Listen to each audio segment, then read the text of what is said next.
s'est-il vraiment passé entre l'Inde et le Pakistan? Quels sont les enjeux d'un éventuel conflit entre ces deux puissances nucléaires? On vous explique tout dans ce premier épisode de Regard Carto.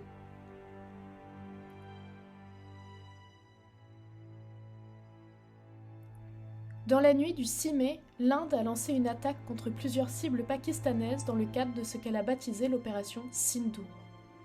New Delhi a frappé, à l'aide de missiles et d'artillerie, au moins 9 sites situés au Pakistan et dans la région du Cachemire. Le Pakistan s'est empressé de riposter, laissant planer le spectre d'une escalade rapide du conflit. À son tour, Islamabad a utilisé ses systèmes d'artillerie et ses missiles pour frapper le territoire indien. Plusieurs sites, pour certains à vocation militaire, ont été touchés. Le Pakistan a annoncé avoir détruit 6 avions militaires indiens. Pour l'heure, nous sommes en mesure de dire que 4 d'entre eux ont bien été neutralisés par la riposte pakistanaise. Des Rafales, de fabrication française, pourraient se trouver parmi les aéronefs détruits.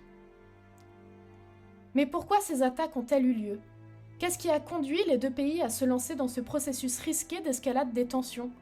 Il y a 2 semaines, 5 militants armés pro-pakistanais ont tué 28 civils près de Pahalgam, dans le Jammu et Cachemire, une province administrée par l'Inde. Depuis, New Delhi ne cesse de promettre une riposte. L'attaque a été revendiquée par le Front de résistance, un organisme militant pour la libération de la province de son contrôle indien. Bon, au vu de la tournure des événements et l'escalade diplomatique engendrée par cette attaque, le Front de résistance a retiré sa revendication. Mais pour New Delhi, pas de doute, c'est bien l'œuvre d'un organisme informellement soutenu par le Pakistan. Et ça justifie l'attaque menée hier contre ce que l'Inde qualifie d'infrastructure abritant des terroristes. Le Cachemire a toujours été un espace stratégique pour l'Inde et le Pakistan. Aujourd'hui, tous deux administrent une partie de la région.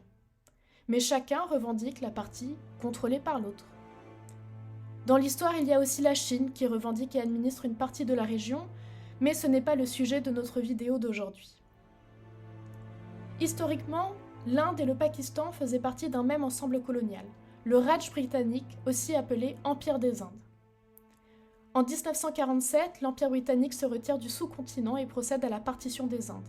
Elle donne naissance à 2 États indépendants, l'Inde à majorité hindoue et le Pakistan à majorité musulmane. Le Cachemire, alors État princier, reste indépendant, mais pas pour très longtemps.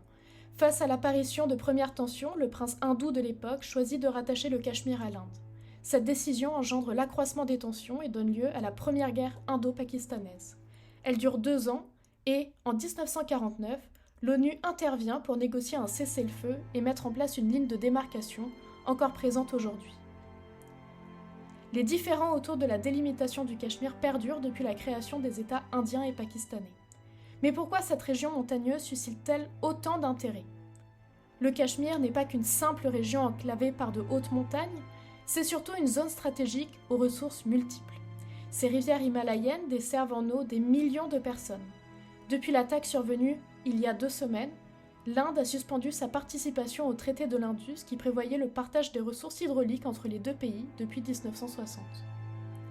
La région est également prisée pour son potentiel hydroélectrique et ses terres agricoles fertiles.